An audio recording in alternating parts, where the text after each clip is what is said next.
ಆರಾಧಿಸಲು ಬಂದಿರುವ ನಿಮ್ಮೆಲ್ಲರಿಗೂ ಧನ್ಯವಾದಗಳು. ಈ ಸಮಯದಲ್ಲಿ ನಾವೆಲ್ಲರೂ ಒಟ್ಟಾಗಿ ಒಮ್ಮನಸ್ಸಿನಿಂದ ನಾವು ಕರ್ತನನ್ನು ಆರಾಧಿಸಲು ಹೋಗ್ತೇವೆ. ಈ ಆರಾಧನೆಯ ಆಶೀರ್ವಾದಕ್ಕೋಸ್ಕರ ನಾವೆಲ್ಲರೂ ಕಣ್ಣೀರು ಮುಚ್ಚಿ ನಾವು ಪ್ರಾರ್ಥಿಸೋಣ. ಕಣ್ಣೀರು ಮುಚ್ಚಲ್ವ? ಮಹಾಪರಿಶುದ್ಧನೂ ಉನ್ನತನೂ ಆಗಿರುವಂಥ ನಮ್ಮ ದೇವರಾದ ಕರ್ತನೆ, ಈ ಬೆಳಗಿನ ಸಮಯದಲ್ಲಿ ನಿನ್ನನ್ನು ಆರಾಧಿಸಲು ಈ ರೀತಿಯಾಗಿ ಕೂಡಿ ಬರಲು ನೀನು ಮಾಡಿದಂಥ ಕೃಪೆಗಳಿಗಾಗಿ ನಿಮಗೆ ಸ್ತೋತ್ರ. ನಮಗೆ ಬಲ, ಜೀವ, ಪ್ರಾಣ ನೀಡಿ ನಮ್ಮನ್ನ ಇದುವರೆಗೂ ಉಳಿಸಿದ್ಯಲ್ಲ ರಾಜ. ನಾವು ಕೃತಜ್ಞತಾ ಸ್ತುತಿಯೊಡನೆ ನಿನ್ನನ್ನು ಮಹಿಮೆ ಪಡಿಸಲು ನಮಗೆ ಸಹಾಯ ಮಾಡಿ. ಆರಾಧನೆ ನಮ್ಮ ಜೊತೆಗಿರ್ರಿ, ನೀವು ಮಹಿಮೆ ಪಡಬೇಕು. ಪ್ರಾರಂಭದಿಂದ ಅಂತ್ಯದವರೆಗೂ ಕರ್ತನಿದ್ದು ನಡೆಸಲಿ ಸ್ವಾಮಿ. ಹಾಡುವಂಥ ಗೀತೆಗಳು ಪ್ರತಿಯೊಬ್ಬರಿಗೂ ಆಶೀರ್ವಾದವಾಗಿರಲಿ. ಕರ್ತನ ಸ್ತೋತ್ರ. ವಾಕ್ಯಗಳ ಮುಖಾಂತರವಾಗಿ ಕರ್ತನ ಮಟ್ಟಿಗೆ ಮಾತನಾಡಿ ನೀವು ದೊಡ್ಡ ಕಾರ್ಯಗಳನ್ನು ಮಾಡಿಯಪ್ಪ. ಯೇಸು ನಾಮದಲ್ಲಿ ಬೇಡ್ಕೊಳ್ತೀವಿ ನಮ್ಮ ಒಳ್ಳೆಯ ತಂದೆ. Amen, amen. ಸ್ತೋತ್ರ. ಗೀತೆಯನ್ನು ಹಾಡೋಣ. ಯೇಸು ನನ್ನೊಂದಿಗಿರುವಾಗ ನನಗೆ ಭಯವೇ ಇಲ್ಲ. ಯೇಸು ನಮ್ಮೊಂದಿಗಿರುವಾಗ ನಾವು ಯಾವುದಕ್ಕೂ ಅಂಜ ಕಾರಣವಿಲ್ಲ ಎಂಬುದಾಗಿ ಸತ್ಯವೇದ ನಮಗೆ ಹೇಳಿರುವ ಹಾಗೆ ಯಾವುದಕ್ಕೂ ನಾವು ಭಯಬೇಕಾಗಿಲ್ಲ. ದೇವರು ನಮ್ಮನ್ನು ಅತಿಶಯವಾಗಿ ನಡೆಸಲು ಶಕ್ತನಾಗಿದ್ದಾನೆ. ಆಮೇಲೆ ಸ್ತೋತ್ರ. ಈ ಗೀತೆಯನ್ನು ಹಾಡಿ ಕರ್ತನ ಮಹಿಮೆ ಪಡಿಸೋಣ.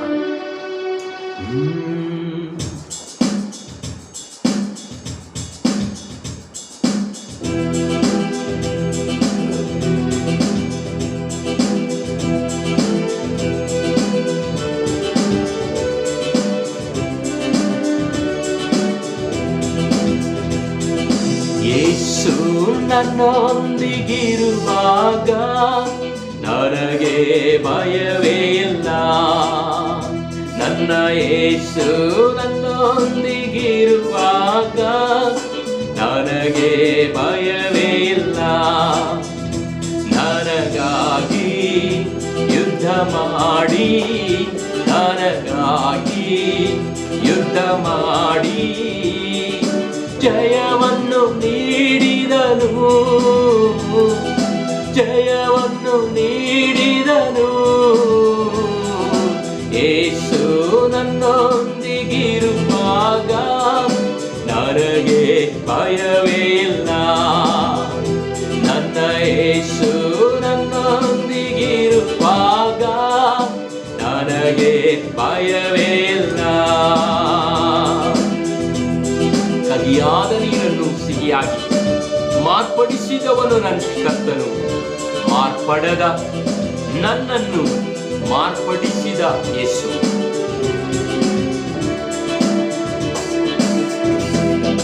ಕಹಿಯಾದ ನೀರನ್ನು ಸಿಹಿಯಾಗಿ ಮಾರ್ಪಡಿಸಿದವನು ನನ್ನ ಕರ್ತನು. ಕಹಿಯಾದ ನೀರನ್ನು ಸಿಹಿಯಾಗಿ ಮಾರ್ಪಡಿಸಿದವನು ನನ್ನ ಕರ್ತನು.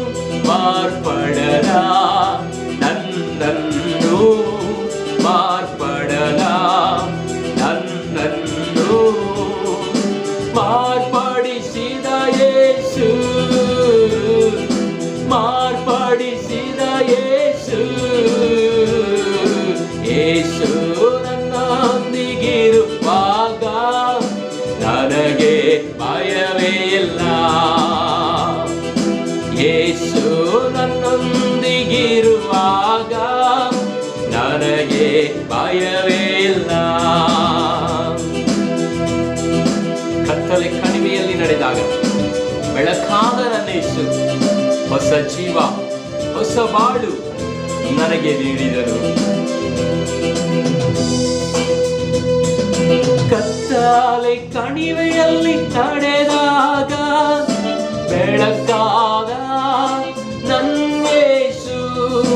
ಕತ್ತಲೆ ಕಣಿವೆಯಲ್ಲಿ ನಡೆದಾಗ ಬೆಳಕಾದ ನನ್ನ ಯೇಸು. ಹೊಸ ಜೀವ, ಹೊಸ ಬಾಳು, ಹೊಸ ಜೀವ, ಹೊಸ ಬಾಳು ನನಗೆ ನೀಡಿದನು, ನನಗೆ ನೀಡಿದನು. ಯೇಸು ನನ್ನೊಂದಿಗಿರುವಾಗ ನನಗೆ ಭಯವೇ ಇಲ್ಲ.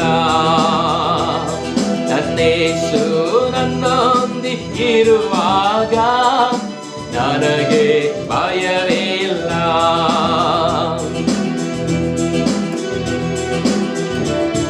ನಂಬಿದ ಮನುಷ್ಯರೆಲ್ಲ ಕೈಬಿಟ್ಟರು, ಕೈಬಿಡದಂತೆ ಕಾಪಾಡಿದ ನನ್ನ ಕರೆದವ ನಂಬಿಗಸ್ತನು, ಕಡೆವರೆಗೂ ಕಾಯುವನು. Amen, hallelujah. ಲೋಕದ ಮನುಷ್ಯರೆಲ್ಲ ಕೈಬಿಟ್ಟರು, ನಂಬಿಕೆಯುಳ್ಳ ನಮ್ಮ ದೇವರಾದ ಕರ್ತನು ಎಂದಿಗೂ ಕೈಬಿಡಲ್ಲ. ನಂಬಿದ ಮನುಷ್ಯರೆಲ್ಲ ಕೈಬಿಟ್ಟರು, ಕೈಬಿಡದಂತೆ ಕಾಪಾಡಿದ.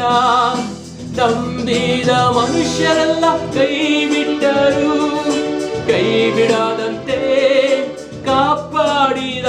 ನನ್ನ ಕರೆದವ ನಂಬಿಗಸ್ತನು, ನನ್ನ ಕರೆದವ ನಂಬಿಗಸ್ತನು, ಕಡೆವರೆಗೂ ಕಾಯುವನು, ಕಡೆವರೆಗೂ ಕಾಯುವನು. ಯೇಸು ನನ್ನೊಂದಿಗಿರುವಾಗ ನನಗೆ ಭಯವೇ ಇಲ್ಲ. ನನ್ನೇಸು ನನ್ನೊಂದಿಗಿರುವಾಗ ನನಗೆ ಭಯವೇ ಇಲ್ಲ. ನನಗಾಗಿ ಯುದ್ಧ ಮಾಡಿ, ನನಗಾಗಿ ಯುದ್ಧ ಮಾಡಿ ಜಯವನ್ನು ನೀಡಿದನು, ಜಯವನ್ನು ನೀಡಿದನು. ಯೇಸು ನನ್ನೊಂದಿಗಿರುವಾಗ ನನಗೆ ಭಯವೇ ಇಲ್ಲ. ನನ್ನ ಯೇಸು ನನ್ನೊಂದಿಗಿರುವಾಗ ನನಗೆ ಭಯವೇ ಇಲ್ಲ. Hallelujah, hallelujah, hallelujah, hallelujah, hallelujah, hallelujah, hallelujah,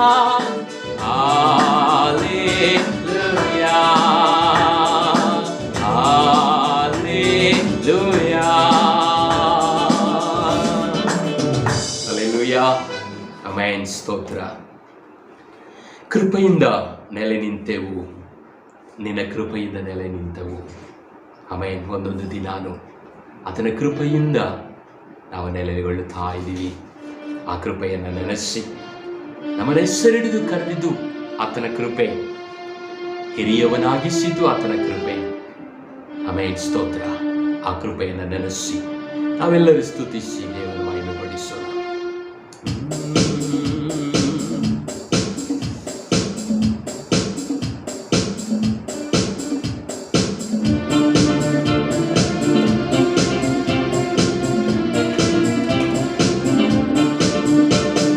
ಕೃಪೆಯಿಂದ ನೆಲೆ ನಿಂತೆವು, ನಿನ್ನ ಕೃಪೆಯಿಂದ ನೆಲೆ ನಿಂತೆವು, ಕೃಪೆಯಿಂದ ನೆಲೆ ನಿಂತೆವು, ನಿನ್ನ ಕೃಪೆಯಿಂದ ನೆಲೆ ನಿಂತೆವು. ಕೃಪೆಯೇ ಕೃಪೆಯೇ ಕೃಪೆಯೇ ಕೃಪೆಯೇ ಕೃಪೆಯೇ ಕೃಪೆಯೇ ಕೃಪೆಯೇ ಕೃಪೆಯೇ ಕೃಪೆಯಿಂದ ನೆಲೆ ನಿಂತೆವು, ನಿನ್ನ ಕೃಪೆಯಿಂದ ನೆಲೆ ನಿಂತೆವು, ಕೃಪೆಯಿಂದ ನೆಲೆ ನಿಂತೆವು, ನಿನ್ನ ಕೃಪೆಯಿಂದ ನೆಲೆ ನಿಂತೆವು.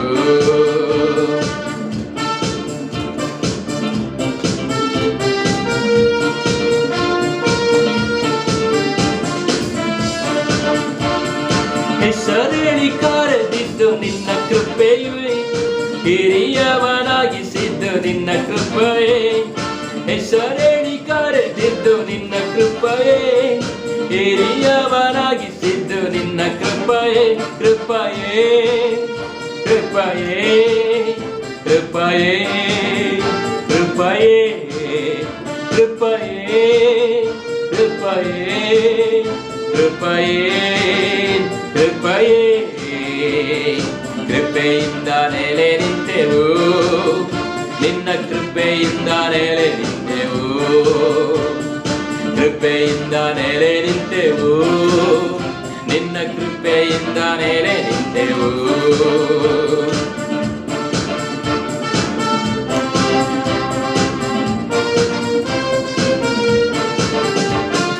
ನೀತಿವಂತರಾಗಿಸಿದ್ದು ನಿನ್ನ ಕೃಪೆಯೇ, ನಿತ್ಯದಲ್ಲಿ ಸೇರಿಸಿದ್ದು ನಿನ್ನ ಕೃಪೆಯೇ, ನೀತಿವಂತರಾಗಿಸಿದ್ದು ನಿನ್ನ ಕೃಪೆಯೇ, ನಿತ್ಯದಲ್ಲಿ ಸೇರಿಸಿದ್ದು ನಿನ್ನ ಕೃಪೆಯೇ, ಕೃಪೆಯೇ ಕೃಪೆಯೇ ಕೃಪೆಯೇ ಕೃಪೆಯೇ ಕೃಪೆಯೇ ಕೃಪೆಯೇ ಕೃಪೆಯೇ ಕೃಪೆಯೇ ಕೃಪೆಯಿಂದ ನೆಲೆ ನಿಂತೆವು, ನಿನ್ನ ಕೃಪೆಯಿಂದ ನೆಲೆ ನಿಂತೆವು, ಕೃಪೆಯಿಂದ ನೆಲೆ ನಿಂತೆವು, ನಿನ್ನ ಕೃಪೆಯಿಂದ ನೆಲೆ ನಿಂತೆವು.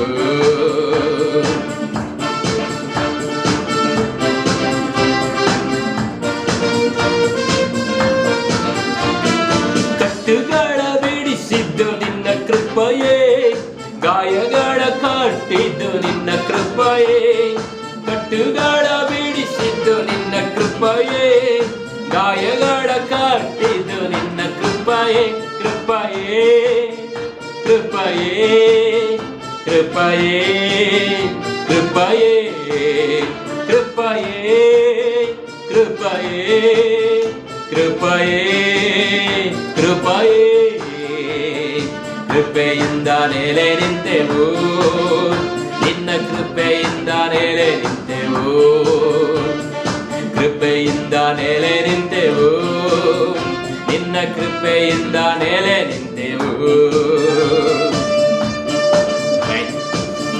ಓ ಹಾಲೆಲೂಯ. ಅದ್ಭುತವ ಮಾಡಿದ್ದು ನಿನ್ನ ಕೃಪೆ, ವರಗಳ ನೀಡಿದ್ದು ನಿನ್ನ ಕೃಪೆ. ಓ ನಿನ್ನ ಕೃಪೆಯನ್ನ ಹೊಗಳುವೆ ರಾಜ. Amen, hallelujah. ಯೇಸುವೇ ಅದ್ಭುತವ ಮಾಡಿದ್ದು ನಿನ್ನ ಕೃಪೆಯೇ, ವರಗಳ ನೀಡಿದ್ದು ನಿನ್ನ ಕೃಪೆಯೇ, ಅದ್ಭುತವ ಮಾಡಿದ್ದು ನಿನ್ನ ಕೃಪೆಯೇ, ವರಗಳ ನೀಡಿದ್ದು ನಿನ್ನ ಕೃಪೆಯೇ, ಕೃಪೆಯೇ ಕೃಪೆಯೇ ಕೃಪೆಯೇ ಕೃಪೆಯೇ ಕೃಪೆಯೇ ಕೃಪೆಯೇ ಕೃಪೆಯೇ ಕೃಪೆಯೇ ಕೃಪೆಯನ್ನು ಹೊಗಳುವೆವು, ದೈವ ಕೃಪೆಯನ್ನು ಹೊಗಳುವೆವು, ಕೃಪೆಯನ್ನು ಹೊಗಳುವೆವು, ದೈವ ಕೃಪೆಯನ್ನು ಹೊಗಳುವೆವು, ಕೃಪೆಯನ್ನು ಹೊಗಳುವೆವು. ಎಲ್ಲ ಹೇಳುವಾ, ನಿನ್ನ ಕೃಪೆಯನ್ನು ಹೊಗಳುವೆವು, ಕೃಪೆಯನ್ನು ಹೊಗಳುವೆವು, ನಿನ್ನ ಕೃಪೆಯನ್ನು ಹೊಗಳುವೆವು. ಕಟ್ಟುಗಳ ಬಿಡಿಸಿದ್ದು ನಿನ್ನ ಕೃಪೆಯು, ಗಾಯಗಳ ಕಟ್ಟಿದ್ದು ನಿನ್ನ ಕೃಪೆಯು, ಕಟ್ಟುಗಳ ಬಿಡಿಸಿದ್ದು ನಿನ್ನ ಕೃಪೆಯು, ಗಾಯಗಳ ಕಟ್ಟಿದ್ದು ನಿನ್ನ ಕೃಪೆಯು, ಕೃಪೆಯು ಕೃಪೆಯು ಕೃಪೆಯು ಕೃಪೆಯು ಕೃಪೆಯು ಕೃಪೆಯು ಕೃಪೆಯು ಕೃಪೆಯು ಕೃಪೆಯನ್ನು ಹೊಗಳುವೆವು, ದೈವ ಕೃಪೆಯನ್ನು ಹೊಗಳುವೆವು, ಕೃಪೆಯನ್ನು ಹೊಗಳುವೆವು, ದೈವ ಕೃಪೆಯನ್ನು ಹೊಗಳುವೆವು. ಕೃಪೆಯೇ ಕೃಪೆಯೇ ಕೃಪೆಯೇ ಕೃಪೆಯೇ ಎಲ್ಲ ಹಾಲೆಲೂಯ. ಯೇ ಕೃಪೆಯೇ ಕೃಪೆಯೇ ಕೃಪೆಯೇ ಕೃಪೆಯೇ ಕೃಪೆಯೇ ಕೃಪೆಯೇ ಕೃಪೆಯೇ ಕೃಪೆಯೇ ಕೃಪೆಯೇ ಕೃಪೆಯೇ ಕೃಪೆಯೇ ನೀತಿವಂತರಾಗಿ ಸೇರಿಸಿದ್ದು ನಿನ್ನ ಕೃಪೆಯೇ, ನಿತ್ಯದಲ್ಲಿ ಸೇರಿಸಿದ್ದು ನಿನ್ನ ಕೃಪೆಯೇ, ನೀತಿವಂತನಾಗಿಸಿದ್ದು ನಿನ್ನ ಕೃಪೆಯೇ, ನಿತ್ಯದಲ್ಲಿ ಸೇರಿಸಿದ್ದು ನಿನ್ನ ಕೃಪೆಯೇ, ಕೃಪೆಯೇ ಕೃಪೆಯೇ ಕೃಪೆಯೇ ಕೃಪೆಯೇ ಕೃಪೆಯೇ ಕೃಪೆಯೇ ಕೃಪೆಯೇ ಕೃಪೆಯೇ ಕೃಪೆಯೇ ಕೃಪೆಯೇ ಕೃಪೆಯೇ ಕೃಪೆಯೇ ಕೃಪೆಯೇ ಕೃಪೆಯೇ ಕೃಪೆಯೇ ಕೃಪೆಯೇ ಕೃಪೆಯನ್ನು ಹೊಗಳುವೆ ಓ, ನಿನ್ನ ಕೃಪೆಯನ್ನು ಹೊಗಳುವೆ ಓ, ಕೃಪೆಯನ್ನು ಹೊಗಳುವೆ ಓ, ನಿನ್ನ ಕೃಪೆಯನ್ನು ಹೊಗಳುವೆ ಓ, ಕೃಪೆಯೇ ಕೃಪೆಯೇ ಕೃಪೆಯೇ ಕೃಪೆಯೇ ಕೃಪೆಯೇ ಕೃಪೆಯೇ ಕೃಪೆಯೇ ಕೃಪೆಯೇ. ಹಲ್ಲೆಲೂಯಾ. ಆತನ ಕೃಪೆ ಒಂದೊಂದು ದಿನಾನು ನಮ್ಮನ್ನ ಕಾಪಾಡಿ ಬಂದಿದೆ. ಎಷ್ಟೋ ಅನಾಹುತಗಳ ಮಧ್ಯದಲ್ಲಿ, ಎಷ್ಟೋ ಹೋರಾಟಗಳ ಮಧ್ಯದಲ್ಲಿ, ಎಷ್ಟೋ ತೊಂದರೆಗಳ ಮಧ್ಯದಲ್ಲಿ ಆತನ ಕೃಪೆ ನಮ್ಮನ್ನು ನಡೆಸಿ ಬಂದಿದೆ. ಆತನ ಕೃಪೆ ನಮ್ಮನ್ನ ಕಾದು ಬಂದಿದೆ. ಓ ಹಲ್ಲೆಲೂಯಾ. ಇವತ್ತಿನ ದಿವಸದಲ್ಲಿ ಈ ಕೊರೋನಾ ಎಂಬ ಈ ಒಂದು ವ್ಯಾಧಿಯು ಒಬ್ಬರನ್ನೂ ಬಿಡುತ್ತಿಲ್ಲ. ಓ ಹಲ್ಲೆಲೂಯಾ. ಏನೇ ಔಷಧಿಗಳು, ಏನೇ ಸ್ತೋತ್ರ, ನಾವು ಸುರಕ್ಷಿತರಾಗಿದ್ರು ಅದು ನಮ್ಮನ್ನು ಬಿಡುತ್ತಾ ಇಲ್ಲ. ಓ ಹಲ್ಲೆಲೂಯಾ. ಇಂಥ ಪರಿಸ್ಥಿತಿಗಳಲ್ಲಿ ಆತನ ಕೃಪೆ ಒಂದೇ, ಆ ದೇವರ ಕೃಪೆ ಒಂದೇ ನಮ್ಮನ್ನು ಅದ್ಭುತವಾಗಿ ನಡೆಸುವಂತದ್ದಾಗಿದೆ. ಆ ಕೃಪೆಯಲ್ಲಿ ದೇವರಿಗೆ ಹೇಳೋಣ, ದೇವರೇ ಆ ಕೃಪೆಯಲ್ಲಿ ನನ್ನನ್ನು ಮರೆ ಮಾಡ್ಕೋ ರಾಜ, ಆ ಕೃಪೆ ನನಗೆ ಸಾಕು ರಾಜ, ಆ ಕೃಪೆಯಲ್ಲಿ ನನ್ನನ್ನು ಮರೆ ಮಾಡು, ಆ ಕೃಪೆಯಲ್ಲೇ ನಾನು ಇರಬೇಕು ರಾಜ, ಆ ಕೃಪೆಯಲ್ಲೇ ನಾನು ಇರಬೇಕು ಸ್ವಾಮಿ. ಆಮೇಲೆ ಹಲ್ಲೆಲೂಯಾ. ನಿನ್ನ ಕೃಪೆ ನನ್ನನ್ನು ಬಿಡಿಸ್ತದೆ, ನಿನ್ನ ಕೃಪೆ ನನ್ನನ್ನು ಕಾಪಾಡುತ್ತದೆ, ನಿನ್ನ ಕೃಪೆ ನನಗೆ ಅದ್ಭುತ ಮಾಡುತ್ತದೆ ಪಾ. ಓ ಹಲ್ಲೆಲೂಯಾ. ದೇವರ ಮಕ್ಕಳೇ, ಒಂದು ವೇಳೆ ನೀವು ಯಾವ ಪರಿಸ್ಥಿತಿಯಲ್ಲಿ ಬೇಕಾದರೂ ಈ ಒಂದು ಸ್ತೋತ್ರ ಪ್ರಾರ್ಥನೆಯಲ್ಲ ನೀವು ಕೇಳುತ್ತಾ ಇರಬಹುದು, ಗಮನಿಸ್ತಾ ಇರಬಹುದು. Amen hallelujah. ಆ ದೇವರ ಕೃಪೆಯನ್ನ ಮಾತ್ರ ನಿಮ್ಮ ಜೀವಿತದಲ್ಲಿ ನೀವು ಸ್ವೀಕರಿಸಿಕೊಳ್ಳಿರಿ. ಆ ದೇವರಿಗೆ ಹೇಳಿ, ಯೇಸಪ್ಪ ನಿನ್ನ ಕೃಪೆ ನನಗೂ ನೀಡು, ನಾನು ನಿನ್ನ ಮಗನಾಗಿ ನಿನ್ನ ಮಗಳಾಗಿ ನಾನು ಜೀವಿಸಬೇಕಪ್ಪ. ಓ ಹಲ್ಲೆಲೂಯಾ. ನನಗೆ ಸಹಾಯ ಮಾಡು. ಆಮೆನ್ ಸ್ತೋತ್ರ. ನನ್ನನ್ನು ನಿನ್ನ ಸನ್ನಿಧಾನದಲ್ಲಿ ಅರ್ಪಿಸ್ತಾ ಇದ್ದೀನಿ ಅಪ್ಪ.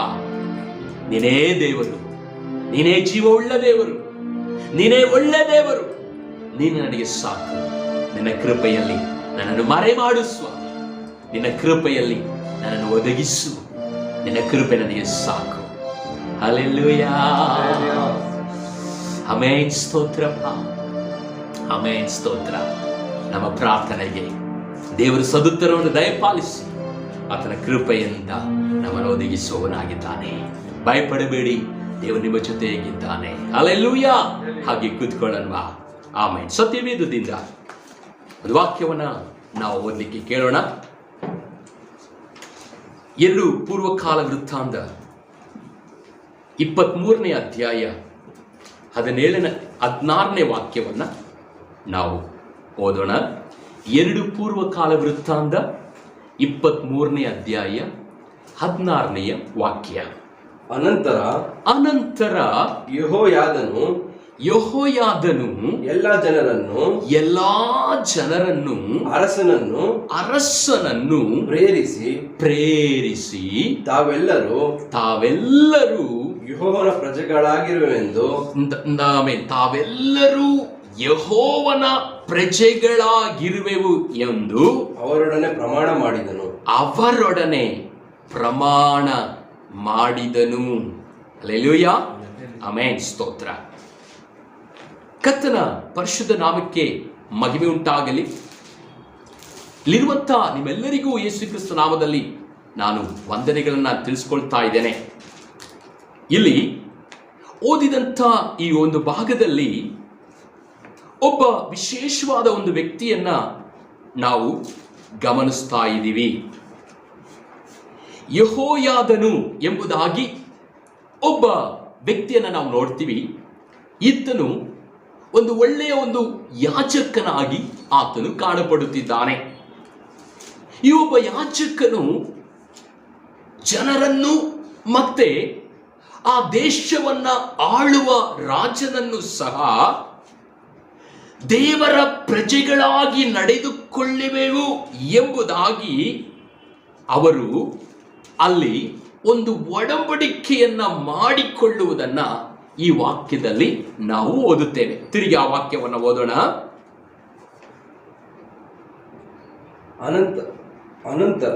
ಅನಂತರ ಯೆಹೋಯಾದನು ಎಲ್ಲಾ ಜನರನ್ನು ಅರಸನನ್ನು ಪ್ರೇರಿಸಿ ತಾವೆಲ್ಲರೂ ಯೆಹೋವನ ಪ್ರಜೆಗಳಾಗಿರುವೆವೆಂದು ಅವರೊಡನೆ ಪ್ರಮಾಣ ಮಾಡಿದನು. ಹಲ್ಲೆಲೂಯಾ.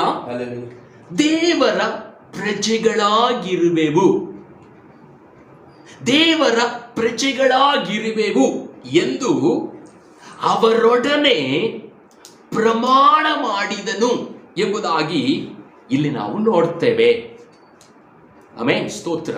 ಪ್ರಿಯ ದೇವರ ಮಕ್ಕಳೇ, ಈ ಕೊನೆಯ ಕಾಲಗಳಲ್ಲಿ ನಾವು ಜೀವಿಸ್ತಾ ಇದ್ದೀವಿ. ನಾವು ಈ ಕೊನೆಯ ಕಾಲಗಳಲ್ಲಿ ದೇವರ ಪ್ರಜೆಗಳಾಗಿ, ಅಂದರೆ ದೇವರ ಮಕ್ಕಳಾಗಿ, ದೇವರನ್ನ ಸ್ವೀಕರಿಸಿಕೊಂಡಂತ ಮಕ್ಕಳಾಗಿ ನಾವು ಬಾಳಬೇಕಾದುದು ಬಹಳ ಅವಶ್ಯಕತೆಯಾಗಿದೆ.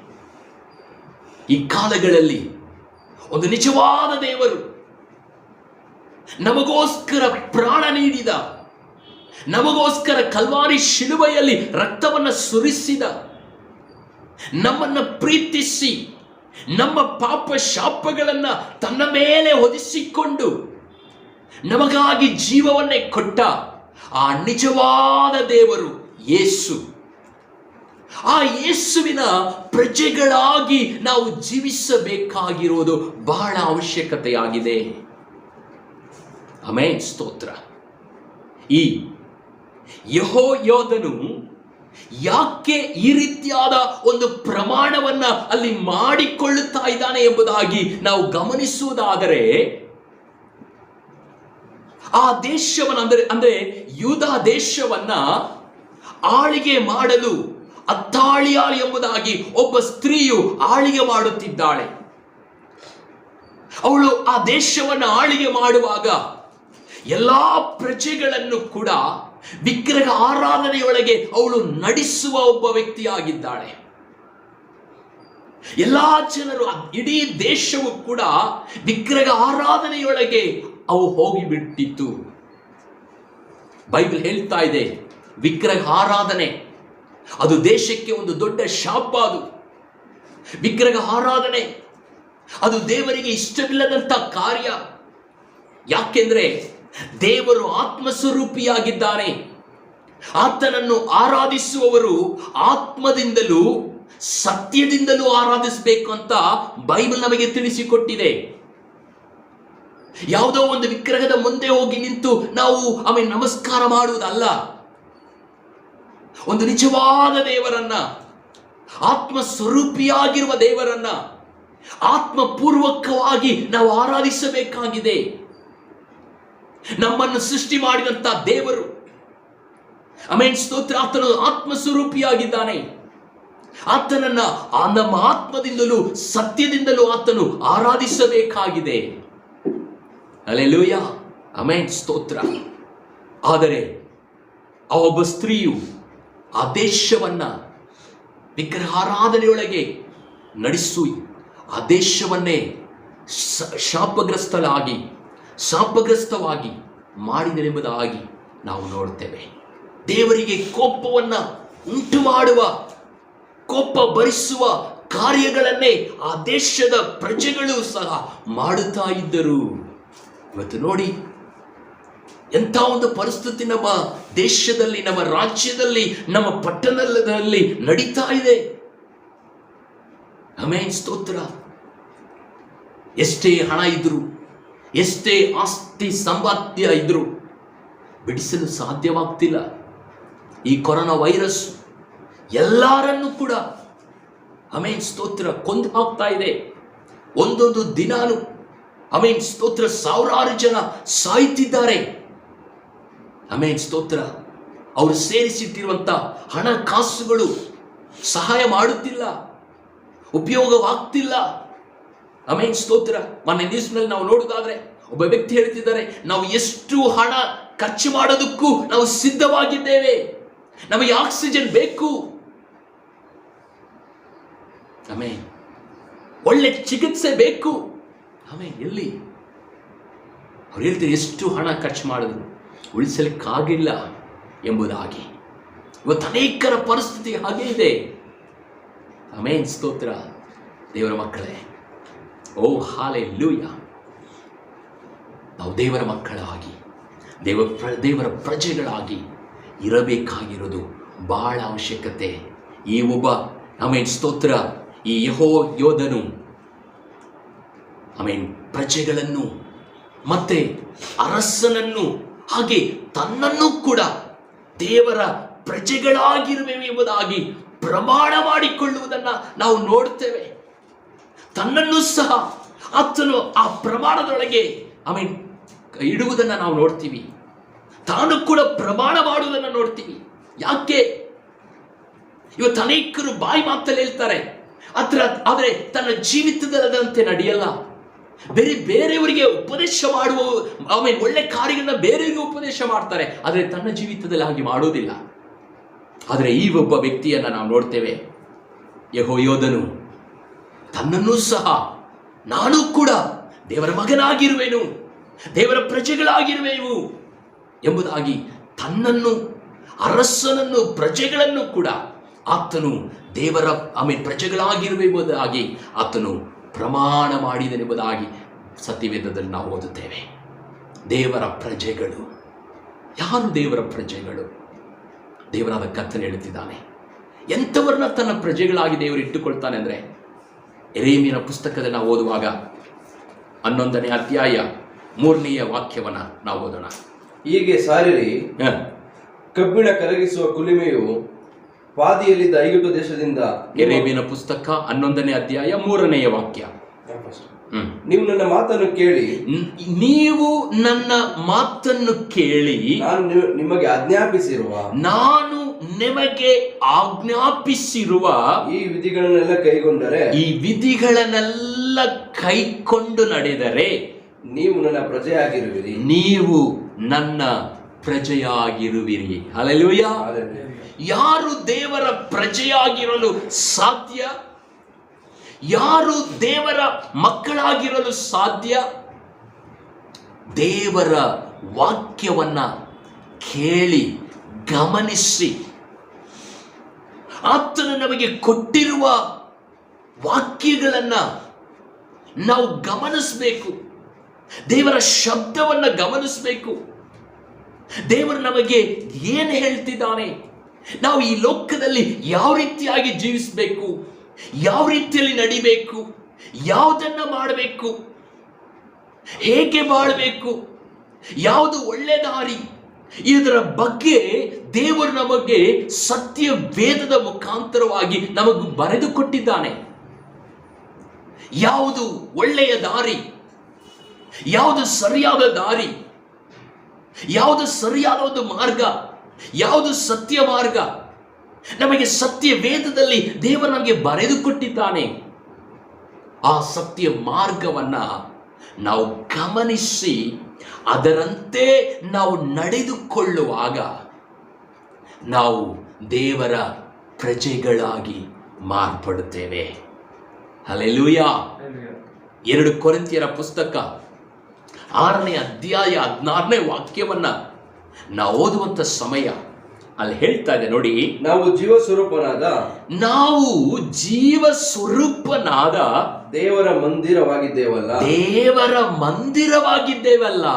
ಇದರ ಸಂಬಂಧವಾಗಿರುವ ದೇವರು ನಾನು ಅವರಲ್ಲಿ ವಾಸಿಸುತ್ತಾ ತಿರುಗಾಡುವೆನು, ನಾನು ಅವರಿಗೆ ದೇವರಾಗಿರುವೆನು, ಅವರು ನನಗೆ ಪ್ರಜೆಯಾಗಿರುವರು. ಇನ್ನು ಅದಕ್ಕೆ ಮುಂಚೆ ಓದಿಪ, ನಾನು ಜೀವ ಸ್ವರೂಪನಾದ ದೇವರ ಮಂದಿರವಾಗಿದ್ದೇವಲ್ಲ, ಇದರ ಸಂಬಂಧವಾಗಿರುವ ದೇವರು ನಾನು ಅದರಲ್ಲಿ ವಾಸಿಸುತ್ತಾ ತಿರುಗಾಡುವೆನು, ನಾನು ಅವರಿಗೆ ದೇವರಾಗಿರುವೆನು, ಅವರು ನನಗೆ ಪ್ರಜೆಯಾಗಿರುವರು. ಓಕೆ, ಅಲ್ಲಿ ನಾವು ಸ್ತೋತ್ರ ತಮಿಳ್ ಸತ್ಯವೇದದಲ್ಲಿ ನಾವು ಓದುವಾಗ தேவனுடைய ஆலயத்திற்கும் ವಿಗ್ರಹಗಳಿಗೂ ಸಂಬಂಧಮೇದು ಅಂತ ಬರೆಯಲ್ಪಟ್ಟಿದೆ. ದೇವರ ಆಲಯಕ್ಕೂ ವಿಗ್ರಹಗಳಿಗೂ ಸಂಬಂಧವೇನು ಎಂಬುದಾಗಿ ಅಲ್ಲಿ ಬರೆಯಲ್ಪಟ್ಟಿದೆ. ಹಾಗಾದರೆ ಈ ಎರಡಕ್ಕೂ ಸಂಬಂಧವಿಲ್ಲ. ವಿಗ್ರಹ ಆರಾಧನೆ ನಾನು ಮಾಡ್ಕೊಳ್ತೀನಿ, ದೇವರ ಮಗನಾಗಿಯೂ ನಾವು ಜೀವಿಸ್ಕೊಳ್ತೀನಿ ಎಂಬುದಾಗಿ ನಾವು ಹೇಳಂಗಿಲ್ಲ. ಒಂದು ನಾನು ವಿಗ್ರಹವನ್ನು ಇದು ಮಾಡ್ತೀನಿ ಅಂದರೆ ನಾವು ವಿಗ್ರಹದಲ್ಲೇ ಇರಬೇಕು. ದೇವರನ್ನ ನಾನು ಆರಾಧಿಸ್ತೀನಿ ಅಂದರೆ ದೇವರನ್ನ ಆರಾಧಿಸ್ಬೇಕು. ಎರಡಲ್ಲೂ ನಾನು ಇರ್ತೀನಿ ಅಂದರೆ ಅಲ್ಲಿ ಬೈಬಲ್ ಹೇಳ್ತಾ ಇದೆ ಇವು ಎರಡಕ್ಕೂ ಸಂಬಂಧವಿಲ್ಲ. ಇವೆರಡಕ್ಕೂ ಸಂಬಂಧ ಇಲ್ಲ. ಅದು ಬೇರೆ, ಇದು ಬೇರೆ. ವಿಗ್ರಹ ಬೇರೆ, ದೇವರು ಬೇರೆ. ಆಮೇಲೆ ವಿಗ್ರಹವು ಅಂದ್ರೆ ಒಂದು ಮನುಷ್ಯನಿಂದ ಉಂಟು ಮಾಡಲ್ಪಟ್ಟಿರುವುದು. ಒಂದು ಮನುಷ್ಯನು ಒಂದು ಮರವನ್ನು ಅಥವಾ ಒಂದು ಕಲ್ಲನ್ನು ಅದನ್ನ ಒಂದು ಮನುಷ್ಯನಾಗಿ ರೂಪಿಸಿ, ಒಂದು ದೇವರಾಗಿ ರೂಪಿಸಿ ಹಾಗೆ ಮಾಡುವಂತ ಒಂದು ಕಾರ್ಯ. ಆದರೆ ದೇವರು ಹಾಗಲ್ಲ. ವಿಗ್ರಹವನ್ನು ಮನುಷ್ಯನು ಸೃಷ್ಟಿ ಮಾಡ್ತಾನೆ, ಆದರೆ ಇಲ್ಲಿ ಮನುಷ್ಯನನ್ನು ದೇವರು ಸೃಷ್ಟಿ ಮಾಡಿದ್ದಾನೆ. ಸೊ ಸೃಷ್ಟಿಕರ್ತನನ್ನ ನಾವು ಆರಾಧಿಸಬೇಕು, ಸೃಷ್ಟಿಗಳನ್ನಲ್ಲ, ಸೃಷ್ಟಿಕರ್ತನನ್ನ ನಾವು ಆರಾಧಿಸಬೇಕಾಗಿದೆ. ಅದರಿಂದ ಈ ಸೃಷ್ಟಿಗೂ ಸೃಷ್ಟಿ ಮಾಡಿದವನಿಗೂ ಹೋಲಿಕೆಯಲ್ಲಿ ಆಗಲ್ಲ. ಆದ್ದರಿಂದ ಹೇಳ್ತಾ ಇದೆ ದೇವರ ಆಲಯಕ್ಕೂ ವಿಗ್ರಹಗಳಿಗೂ ಸಂಬಂಧವೇನು ಎಂಬುದಾಗಿ. ಹಾಗೆ ಈ ವಿಗ್ರಹ ಆರಾಧನೆ ನನಗೆ ಸಂಬಂಧವಿಲ್ಲ, ನಾನು ದೇವರ ಆಲಯ, ನಾನು ದೇವರ ಮಗನು ಎಂಬುದಾಗಿ ಆಮೇಲೆ ನಮ್ಮನ್ನ ದೇವರಿಗೆ ನಾವು ಅರ್ಪಿಸಿಕೊಟ್ಟಾಗ, ದೇವರೇ ನೀನು ನನ್ನಲ್ಲಿ ಬಾ, ನೀನು ನನ್ನಲ್ಲಿ ಜೀವಿಸು, ನೀನು ನನಗೆ ಸಾಕು, ನೀನು ನನಗೆ ಬೇಕು ಎಂಬುದಾಗಿ ನಾವು ಕರೆಯುವಾಗ ಆತನು ನಮ್ಮೊಳಗೆ ಬರ್ತಾನೆ. ಅಲ್ಲಿ ಹೇಳ್ತಾ ಇದೆ ನಾನು ಅವರೊಳಗೆ ನಾನು ವಾಸಿಸಿ. ಆಮೇನ್. ಆ ವಾಕ್ಯವನ್ನು ಓದಿಪ. ನಾನು ಅವರಲ್ಲಿ ವಾಸಿಸುತ್ತಾ ತಿರುಗಾಡುವೆನು. ನಾನು ಅವರಲ್ಲಿ ವಾಸಿಸುತ್ತಾ ತಿರುಗಾಡುವೆನು. ಅವರಲ್ಲಿ ವಾಸ ಮಾಡುವೆನು, ಅವರಲ್ಲಿ ನಾನು ತಿರುಗಾಡುವೆನು, ಮತ್ತೆ ಅವರಿಗೆ ನಾನು ದೇವರಾಗಿರುವೆನು, ಅವರು ನನ್ನ ಪ್ರಜೆಗಳಾಗಿರುವರು. ಹಲ್ಲೆಲೂಯಾ, ಆಮೆನ್, ಸ್ತೋತ್ರ. ಹಾಗೆ ನಾವು ದೇವರಿಗೆ ಅವಕಾಶ ಕೊಡಬೇಕು. ನಾವು ದೇವರಿಗೆ ಅವಕಾಶ ಕೊಡಬೇಕು. ಆತ ನಮ್ಮಲ್ಲಿ ಬರೋದಕ್ಕೆ ಅವಕಾಶ ಕೊಡಬೇಕು. ಅವಾಗಲೇ ನಾವು ದೇವರ ಪ್ರಜೆಗಳಾಗಲಿಕ್ಕೆ ಸಾಧ್ಯವಿದೆ. ಆಮೆನ್, ಸ್ತೋತ್ರ. ಈ ವಾಕ್ಯಗಳನ್ನು ಕೇಳುತ್ತಿರುವ ದೇವರ ಮಕ್ಕಳೇ, ಒಂದು ವೇಳೆ ನೀವು ಅಂದ್ಕೋಬಹುದು, ಅಯ್ಯೋ ನಾನು ಯಾವ ಒಂದು ವಿಗ್ರಹವನ್ನ ನಾನು ಪೂಜೆ ಮಾಡ್ತಿಲ್ವಲ್ಲ, ಆಮೇಲೆ ನಮಸ್ಕರಿಸ್ತಾ ಇಲ್ವಲ್ಲ ಎಂಬುದಾಗಿ ನೀವು ಒಂದು ವೇಳೆ ಹೇಳ್ಬೋದು. ಸತ್ಯವೇದದಲ್ಲಿ ಈ ವಿಗ್ರಹ ಆರಾಧನೆ, ಈ ವಿಗ್ರಹಗಳು ಎಂಬುದನ್ನ ಸತ್ಯವೇದ ಕೆಲವು ಕಾರ್ಯಗಳನ್ನು ನಮಗೆ ತಿಳಿಸಿಕೊಡ್ತಾ ಇದೆ. ಬರೀ ನಾವು ವಿಗ್ರಹಗಳನ್ನು ನೋಡಿ ಇದು ಮಾತ್ರನೇ ವಿಗ್ರಹ ಎಂಬುದಾಗಿ ನಾವು ಹೇಳ್ತೇವೆ. ಆದರೆ ಸತ್ಯವೇದ ನಮಗೆ ಯಾವ್ಯಾವುದೆಲ್ಲ ವಿಗ್ರಹ ಆರಾಧನೆ, ನಾವು ದೇವರಿಗೆ ಅಂತ ಹೇಳುವುದನ್ನ ನಾವು ನೋಡ್ತೇವೆ. 1 ಸಾಮುವೇಲನ ಪುಸ್ತಕ 15ನೇ ಅಧ್ಯಾಯ 23ನೇ ವಾಕ್ಯ.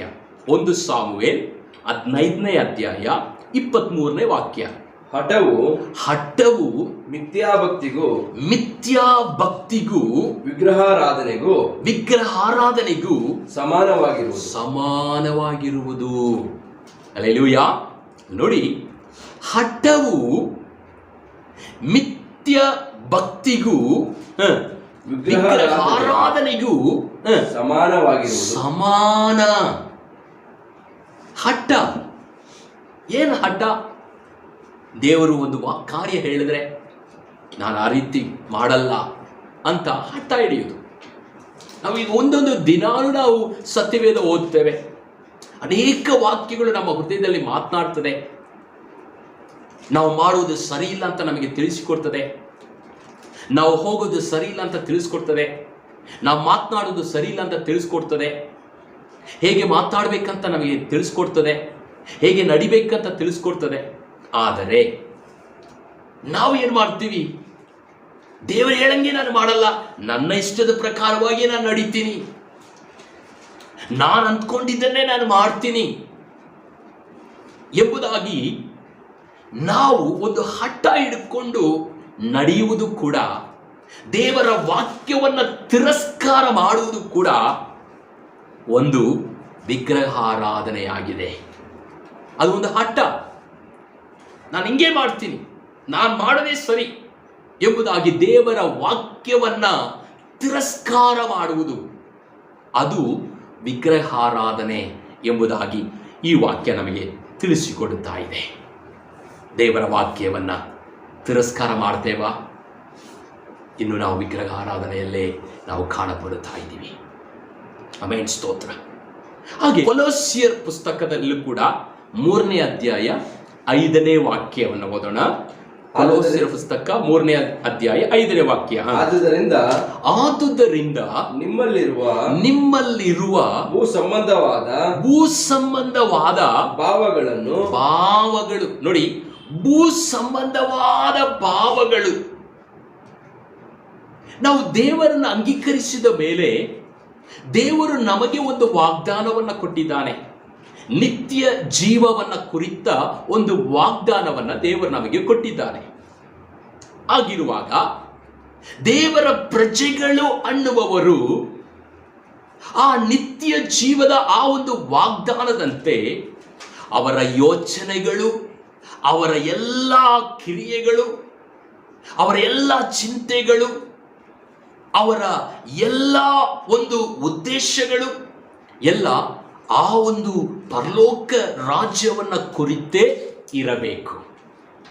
ಆ ಒಂದು ರಾಜ್ಯದಲ್ಲಿ ದೇವರು ನಮಗೆ ಪ್ರತಿಫಲವನ್ನ ಸೇರಿಸಿ ಇಡುವಂತೆ ಅದಕ್ಕೆ ತಕ್ಕ ರೀತಿಯಲ್ಲಿ ನಾವು ಕ್ರಿಯೆ ಮಾಡಬೇಕಾಗಿದೆ.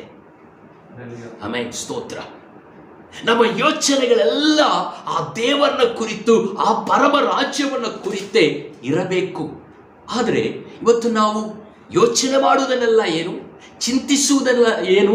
ಈ ಲೋಕವನ್ನ ಕುರಿತೇ, ಈ ಲೋಕದ ಕಾರ್ಯಗಳನ್ನ ಕುರಿತೇ ನಾವು ಹೆಚ್ಚು ಚಿಂತಿಸುವವರಾಗಿ ಕಾಣಪಡುತ್ತೇವೆ. ಅದು ಕೂಡ ವಿಗ್ರಹ ಆರಾಧನೆಯಾಗಿ ಕಾಣಪಡುತ್ತಾ ಇದೆ. ತಿರುಗಿ ಆ ವಾಕ್ಯವನ್ನು ಓದಿಪ್ಪ. ಆದುದರಿಂದ ನಿಮ್ಮಲ್ಲಿ ಇರುವ ಭೂ ಸಂಬಂಧವಾದ ನಿಮ್ಮಲ್ಲಿ ಇರುವ ಭೂ ಸಂಬಂಧವಾದ ಅಂದ್ರೆ ಈ ಲೋಕ ಸಂಬಂಧವಾಗಿರುವ ಭಾವಗಳನ್ನ ಸಾಯಿಸಿರಿ. ಲೋಕದ ಸಂಬಂಧವಾಗಿರುವ ಯಾವ ಸ್ವಭಾವಗಳಾಗಿರಲಿ, ಯಾವ ನಡತೆಗಳಾಗಿರಲಿ, ಯಾವ ಭಾವನೆಗಳಾಗಿರಲಿ, ಅವು ಎಲ್ಲವನ್ನೂ ನೀವು ಸಾಯಿಸಿರಿ ಎಂಬುದಾಗಿ ಹೇಳಲ್ಪಟ್ಟಿದೆ. ಅದು ಎಲ್ಲವೂ ವಿಗ್ರಹ ಆರಾಧನೆಯಾಗಿದೆ. ಆಮೆನ್, ಸ್ತೋತ್ರ. ಇಂಥ ವಿಗ್ರಹ ಆರಾಧನೆಗಳನ್ನ ದೇವರ ಮಕ್ಕಳು ಅನಿಸಿಕೊಂಡಿರುವಂತ ನಾವು ನಮ್ಮಿಂದ ತೆಗೆದು ಹಾಕಬೇಕಾಗಿದೆ. ಆಮೆನ್, ಸ್ತೋತ್ರ. ಯಾಕೆಂದ್ರೆ ಇವು ನಮ್ಮನ್ನ ಪರಲೋಕ ರಾಜ್ಯಕ್ಕೆ ಹೋಗಲು ಬಿಡಲ್ಲ. ಇವು ನಮ್ಮನ್ನು ಪರಲೋಕ ರಾಜ್ಯದಲ್ಲಿ ಕೊಂಡು ಹೋಗಲ್ಲ. ಇವು ಈ ಲೋಕಕ್ಕೆ ಸಂಬಂಧಪಟ್ಟಂಥ ಕಾರ್ಯ, ಈ ಲೋಕಕ್ಕೆ ಸಂಬಂಧಪಟ್ಟಂಥ ಕಾರ್ಯಗಳನ್ನು ನಾವು ಹಿಡ್ಕೊಂಡಿದ್ರೆ ಅದು ನಮ್ಮನ್ನು ಪರಲೋಕ ರಾಜ್ಯಕ್ಕೆ ಹೋಗಲಿಕ್ಕೆ ಬಿಡಲ್ಲ. ಅದರಿಂದ ಇವುಗಳೆಲ್ಲ ನಾವು ತ್ಯಜಿಸಿ ದೂರ ಮಾಡಿ ನಾವು ದೇವರ ಮಕ್ಕಳಾಗಿ ದೇವರ ವಾಕ್ಯವನ್ನು ಅನುಸರಿಸಿ ನಾವು ನಡೆಯುವೆವು, ನಾವು ದೇವರ ಮಕ್ಕಳಾಗಿ ನಾವು ಜೀವಿಸ್ತೀವಿ ಅಂತ ಆಮೆನ್ ಸ್ತೋತ್ರ. ಅಲ್ಲಿ ಯೆಹೋಯೋದನು ಆಮೆನ್ ಸ್ತೋತ್ರ ಅಲ್ಲಿ ಪ್ರಮಾಣ ಮಾಡುವುದನ್ನು ನಾವು ನೋಡ್ತೇವೆ. ಈ ಬೆಳಗಿನ ಸಮಯದಲ್ಲಿ ನಾವು ಕೂಡ ಪ್ರಮಾಣ ಮಾಡಬೇಕಾಗಿದೆ. ನಾವು ಕೂಡ ದೇವರಲ್ಲಿ ಪ್ರಮಾಣ ಮಾಡಬೇಕು. ದೇವರೇ, ನಾನು ನಿನ್ನ ಮಗನಾಗಿ ಜೀವಿಸ್ತೇನೆ, ನಿನ್ನ ಮಕ್ಕಳಾಗಿ ನಾವು ಜೀವಿಸ್ತೀವಿ, ನಾವು ನಿಮ್ಮ ಮಕ್ಕಳು, ನಿನ್ನ ವಾಕ್ಯದಂತೆ ನಿನ್ನ ಮಾತಿನಂತೆ ನಾವು ವಿಧೇಯರಾಗಿ ನಡೀತೀವಿ, ನಿನ್ನ ಮಕ್ಕಳಾಗಿ ನಾವು ಜೀವಿಸ್ತೀವಿ ಅಂತ ಹೇಳಿ ನಾವು ಕೂಡ ಈ ಬೆಳಗಿನ ಸಮಯದಲ್ಲಿ ನಾವು ಪ್ರಮಾಣ ಮಾಡಿಕೊಂಡು ನಾವು ಜೀವನ ಮಾಡುವುದು ಬಹಳ ಅವಶ್ಯಕತೆ ಆಗಿದೆ. ಆಮೇಲೆ ಸ್ತೋತ್ರ. ದೇವರು ತನ್ನ ಮಕ್ಕಳನ್ನು ಹಾಗೆ ನಾವು ದೇವರ ಮಕ್ಕಳಾಗಿರುವಾಗ ದೇವರು ನಮಗೆ ಕೊಡುವ ಒಂದು ಆಶೀರ್ವಾದ ಏನು ಗೊತ್ತಾ? ನೋಡಿ, ಪೂರ್ವಕಾಲ ವೃತ್ತಾಂತ 23ನೇ ಅಧ್ಯಾಯ 17ನೇ ವಾಕ್ಯದಲ್ಲಿ ನಾವು ಓದುವಾಗ, 2 ಪೂರ್ವಕಾಲ ವೃತ್ತಾಂತ 23ನೇ ಅಧ್ಯಾಯ 17ನೇ ವಾಕ್ಯ ನಾವಲ್ಲಿ ಓದುವಾಗ, ತರುವಾಯ ಜನರೆಲ್ಲರೂ ಈ ಪ್ರಮಾಣ ಮಾಡಿಕೊಂಡ ತರುವಾಯ ಜನರೆಲ್ಲರೂ ಬಾಳ್ ದೇವಸ್ಥಾನಕ್ಕೆ ಹೋಗಿ ಪೂಜಾರಿಯಾದ ಮತ್ತಾನನನ್ನು ಯಜ್ಞವೇದಿಗಳ ಮುಂದೆ ಕೊಂದು ದೇವಸ್ಥಾನವನ್ನು ಅದರಲ್ಲಿದ್ದ ವೇದಿ ವಿಗ್ರಹಗಳನ್ನು ಹಾಳು ಮಾಡಿಬಿಟ್ಟರು. ಹಲ್ಲೆಲೂಯಾ. ನೋಡಿ, ದೇವರಿಗೆ ಅವರು ಪ್ರಮಾಣ ಮಾಡಿಕೊಟ್ಟು, ದೇವರೇ, ಇನ್ನು ಮುಂದೆ ನಾನು ನಿನ್ನ ಮಕ್ಕಳಾಗಿ ನಾವು ಜೀವಿಸ್ತೀವಿ ಅಂತ ಪ್ರಮಾಣ ಮಾಡಿಕೊಟ್ಟ ಮೇಲೆ ಆ ಬೇಲ್ ದೇವತೆಯನ್ನ ಆ ವಿಗ್ರಹಗಳನ್ನ ಸ್ತೋತ್ರ ಆ ಒಂದು ಪೂಜಾಸಾರಿಗಳನ್ನ ಎಲ್ಲ ನಿರ್ಮೂಲ ಮಾಡಿದರು. ಹಾಗೆ ಅವರು ನಿರ್ಮೂಲ ಮಾಡಿದ ಕಾರಣದಿಂದ ಆ ಕೊನೆಯ ವಾಕ್ಯ, ಆ 2 ಪೂರ್ವಕಾಲ ವೃತ್ತಾಂತ 23ನೇ ಅಧ್ಯಾಯದ ಕೊನೆಯ ವಾಕ್ಯ ಹೇಳ್ತಿದೆ, ಸ್ತೋತ್ರ. ದೇಶದವರೆಲ್ಲರೂ ಬಹಳವಾಗಿ ಸಂತೋಷಪಟ್ಟ. ಅದುವರೆಗೂ ಆ ದೇಶದಲ್ಲಿ ದುಃಖ, ಆ ದೇಶದಲ್ಲಿ ವೇದನೆ, ಆ ದೇಶದಲ್ಲಿ ಕಣ್ಣೀರು. ಸ್ತೋತ್ರ. ಯಾವಾಗ ನಾವು ದೇವರ ಮಕ್ಕಳಾಗಿರ್ತೀವಿ, ನಾವು ದೇವರನ್ನೇ ನಾವು ನಮ್ಮ ಜೀವಿತದಲ್ಲಿ ನಾವು ಇಟ್ಟುಕೊಳ್ತೀವಿ, ನಾವು ದೇವರ ಮಕ್ಕಳಾಗಿ ಜೀವಿಸ್ತೀವಿ ಅಂತ ಯಾವಾಗ ಅವರು ಪ್ರಮಾಣ ಮಾಡಿಕೊಂಡರೋ, ಆಗ ಪ್ರಮಾಣ ಮಾಡಿಕೊಂಡು ಆ ವಿಗ್ರಹ ಆರಾಧನೆಗಳನ್ನ ಬಿಟ್ಟು ಅದನ್ನ ನಿರ್ಮೂಲ ಮಾಡಿದ್ರು. ಆಗ ಅಲ್ಲಿ ಹೇಳ್ತಾ ಇದೆ, ಅವರು ಆ ದೇಶದಲ್ಲಿ ಏನಾಯ್ತಂತೆ, ದೇಶದವರೆಲ್ಲರೂ ಕೂಡ ಬಹಳ ಸಂತೋಷ. ಆ ದೇಶದವರಿಗೆ ದೇವರು ಸಂತೋಷವನ್ನ ನೀಡಿದರು. ಮಾತ್ರವಲ್ಲ, ಪಟ್ಟಣವು ಶಾಂತವಾಯಿತು. ಆ ಪಟ್ಟಣವೇ ಶಾಂತವಾಯಿತು. ನಮ್ಮ ದೇಶದ ಸಂತೋಷ, ನಮ್ಮ ಪಟ್ಟಣದ ಒಂದು ಶಾಂತಿ, ಸ್ತೋತ್ರ, ನಮ್ಮ ಕೈಯಲ್ಲಿದೆ ರೀ. ಸ್ತೋತ್ರ. ನಾವು ಮಾಡಬೇಕಾದದ್ದೇನು ಗೊತ್ತಾ? ದೇವರಿಗೆ ನಮ್ಮನ್ನು ಒಪ್ಪಿಸಿಕೊಡಬೇಕು. ನಾನು ದೇವರ ಮಗನು ಅಂತ ನಮ್ಮನ್ನು ಒಪ್ಪಿಸಿಕೊಡಬೇಕು. ಹಾಗೆ ಒಪ್ಪಿಸಿಕೊಟ್ಟು ನಮ್ಮ ಸ್ತೋತ್ರ ಆ ನಿಜವಾದ ದೇವರನ್ನ ನಮ್ಮ ಹೃದಯದ ದೇವರಾಗಿ ನಾವು ಇಟ್ಟುಕೊಳ್ಳುವಾಗ ನಾವು ದೇವರ ಪ್ರಜೆಗಳಾಗಿರ್ತೀವಿ. ಆ ದೇವರ ಪ್ರಜೆಗಳಾಗುವುದರಿಂದ ದೇಶದಲ್ಲಿ ಸಂತೋಷವು, ಪಟ್ಟಣದಲ್ಲಿ ಶಾಂತಿಯು ಉಂಟಾಗ್ತದೆ. ನಮ್ಮ ದೇಶದಲ್ಲೂ ನಮ್ಮ ಪಟ್ಟಣದಲ್ಲೂ ಈ ರೀತಿಯಾದ ಸಂತೋಷ, ಶಾಂತಿ, ಸಮಾಧಾನ ಉಂಟಾಗಲಿ ಎಂಬುದಾಗಿ ನಾವೆಲ್ಲರೂ ಕೂಡ ಪ್ರಾರ್ಥಿಸೋಣ. ಎಲ್ಲರೂ ದೇವರ ಮಕ್ಕಳಾಗಿ ಜೀವಿಸಿ ಸ್ತೋತ್ರ ಆತನನ್ನು ಮಹಿಮೆಪಡಿಸಿ ಆತನಿಗೆ ಸಾಕ್ಷಿಯಾಗಿ ಜೀವಿಸಲಿ. ಕಣ್ಣುಗಳು ಮುಚ್ಚಿ ನಾವು ಪ್ರಾರ್ಥನೆ ಮಾಡೋಣ. ಮಹಾಪರಿಶುದ್ಧನಾದ ದೇವರೇ, ನಿಮಗೆ ಕೋಟಿ ಸ್ತೋತ್ರ ರಾಜ. ನಿನ್ನ ನಾಮದಲ್ಲಿ ನಿನ್ನ ವಾಕ್ಯವನ್ನು ನಾವು ಕೇಳುವುದಕ್ಕೆ ನೀನು ಮಾಡಿದಂಥ ಕೃಪೆಗಳಿಗಾಗಿ ಸ್ತೋತ್ರ ದೇವರೇ. ಸ್ತೋತ್ರ. ನೀನು ಒಳ್ಳೆ ದೇವರಪ್ಪ, ನೀನು ಒಳ್ಳೆ ದೇವರು ಸ್ವಾಮಿ. ಈಗೋ ಈ ವಾಕ್ಯಗಳನ್ನು ಕೇಳಿ ನೀನೇ ರಕ್ಷಕನು, ನೀನೇ ಸಾಕು ಎಂಬುದಾಗಿ ಹೃದಯಪೂರ್ವಕವಾಗಿ ನಿನ್ನನ್ನು ಸ್ವೀಕರಿಸಿಕೊಳ್ಳುವ ಒಂದೊಂದು ಮಕ್ಕಳನ್ನು ಅವರು ಯಾರೇ ಆಗಿರಲಿ, ಈ ಸಮಯ ಅಪ್ಪಾ ನಿನ್ನನ್ನು ಸ್ವಂತ ರಕ್ಷಕನಾಗಿ ಸ್ವೀಕರಿಸಿಕೊಳ್ಳುವ ಪ್ರತಿಯೊಬ್ಬರಿಗೂ ಕೂಡ ಸಂತೋಷವನ್ನ, ಸಮಾಧಾನವನ್ನ, ಶಾಂತಿಯನ್ನ ಕಳ್ಕೊಂಡಿದ್ದಾರೆಪ್ಪ. ಭಯವು ಕಾಡುತ್ತಿದೆ. ಆಮೆನ್, ಸ್ತೋತ್ರ. ವೇದನೆ, ದುಃಖ, ಕಣ್ಣೀರು, ನೋವು ಅಪ್ಪ, ಇವು ಎಲ್ಲದಿಂದಲೂ ಕೂಡ ನೀನೊಬ್ಬನೇ ಬಿಡುಗಡೆ ಕೊಡಲು ಸಾಧ್ಯ. ನೀನು ಬಿಡುಗಡೆ ಮಾಡು ರಾಜ, ನೀನು ಅದ್ಭುತ ಮಾಡು ರಾಜ. ಆಮೆನ್.